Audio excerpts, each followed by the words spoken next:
Xin chào các cô gái xinh đẹp. Một tuần trở lại đây, em Amiok Strong Fix Lipstick này đang tạo cơn sốt khá lớn ở nhà. Hôm nay Trang cũng quyết định sẽ cho em mình lên sóng luôn và ngay, vì nhiều bạn yêu cầu quá rồi. Bảng màu hiện tại gồm đầy đủ 12 màu, được đánh số từ 1 đến 12. Trong video này mình cũng sẽ swatch đủ 12 em. Bạn môi xác định rồi đây.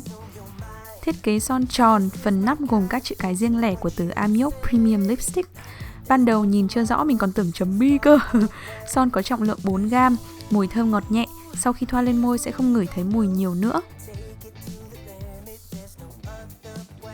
Mặc dù thuộc cùng một dòng son nhưng sau khi test thử thì mình thấy chất son một số thỏi có phần mượt hơn các thỏi khác. Một lý do chính đó là vì màu son. Ví dụ như màu 1 và 2 đầu tiên do màu son sáng nên cũng gặp tình trạng tương tự các loại son khác. Đó là chất son không được đều và có phần hơi bột. Nếu có vẩy ra chết là xác định luôn. Mình cũng không hài lòng lắm với riêng hai thỏi này. Thứ nhất là vì chất son, thứ hai là những tông này tương đối kén da. Tuy nhiên từ màu số 4 thì chất son bắt đầu rõ và mịn hơn nhiều luôn. Cảm tưởng như một loại son khác hẳn vậy. Từ màu 7 trở đi mình cảm thấy ưng nhất. Không bị bột, không lộ da chết hay lộ vân môi. Màu bám rất tốt và không gây khô môi sau nhiều giờ. Mình đã thử đầy liền 6 tiếng. Khi tẩy trang đi môi cũng không có hiện tượng bong vẩy. Thật thú vị đúng không? Mặc dù cùng một loại son nhưng mỗi thỏi son mỗi màu sẽ mang lại cảm nhận khác nhau đôi chút. Bạn mà chỉ mua màu 1 chắc chắn sẽ review khác hẳn với bạn mua màu số 9 đấy. Mình tin chắc luôn. Vì thế mọi người cũng hãy quan sát kỹ chất son lên môi mình như thế nào để có cái nhìn khách quan trước đã nhé.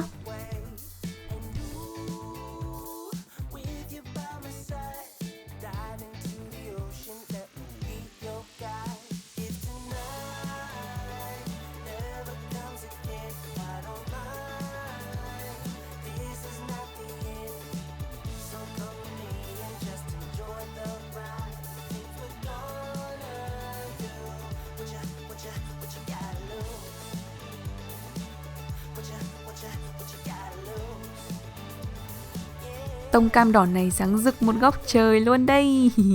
Thường các bạn hay lo tông cam sẽ làm xỉn da, nhưng rõ ràng màu 4 này khiến da mình trông sáng hơn nhiều và cả răng nữa.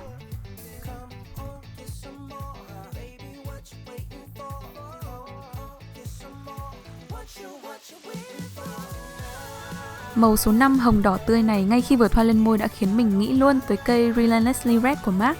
Và để kiểm chứng suy đoán thì sau đó mình đã thử cả hai lên tay và câu trả lời không nằm ngoài dự đoán. Em ý chính là dupe, 99% luôn.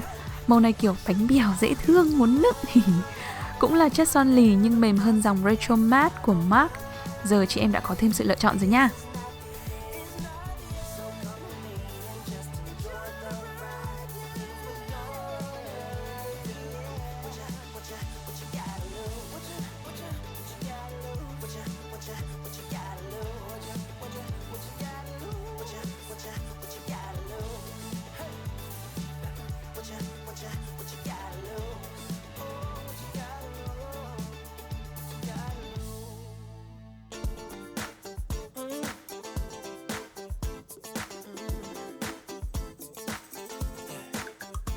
Let's get it on to your favorite song. The night is young and you got me going on every single beat. Hits my heart so deep. Wanna wrap my arms around you 'cause you sweep me off my feet. Girl, you know that there ain't nobody moving like you. You know you got me. I love the things you do. Maybe I'm getting into trouble, but I just wanna be your lover. 'Cause you're making me feel. I love when it feels right. It is just one of these nights. Love so strong, can't be wrong. Trong bảng màu lần này thì Trang thích nhất màu 3, 8, 9 và 12.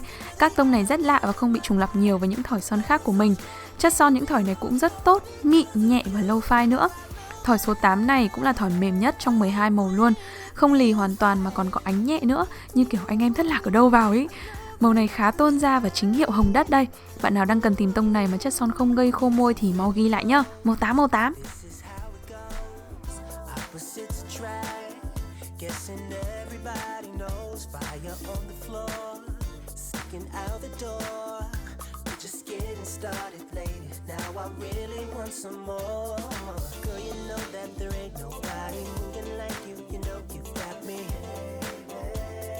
I love the things you do.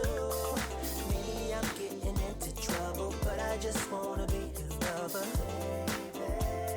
you're making me feel. I love when it feels right. It is just one of these nights.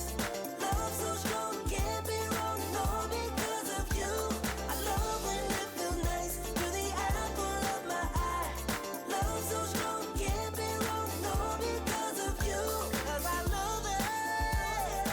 Love when it feels right.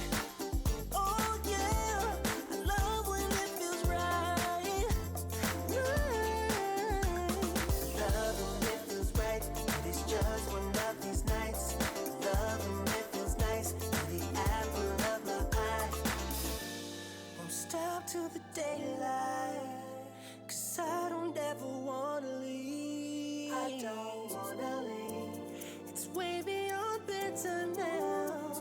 I'd give it up on love, but now I believe.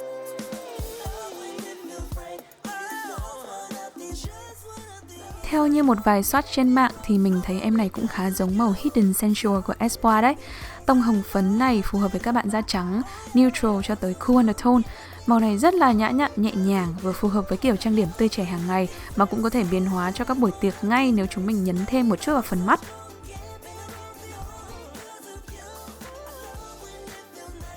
Rất nhiều bạn nói với mình là màu số 12 này giống với thỏi Modeste của Espoir. Sau khi đối chiếu với một vài swatch khác thì Trang thấy em 12 này gần như đúc hoàn hảo. Vì thế nếu bạn nào đang tìm kiếm một tông cam đất thế này mà giá thành mềm hơn thì có thể tham khảo bạn này nhé. Màu này cũng rất dễ dùng nữa, các bạn da ngăm có thể thoải mái sử dụng luôn. Ngoài màu 12 này, tông da ngăm cũng có thể tham khảo các màu 4, 7, 8, 9, 10.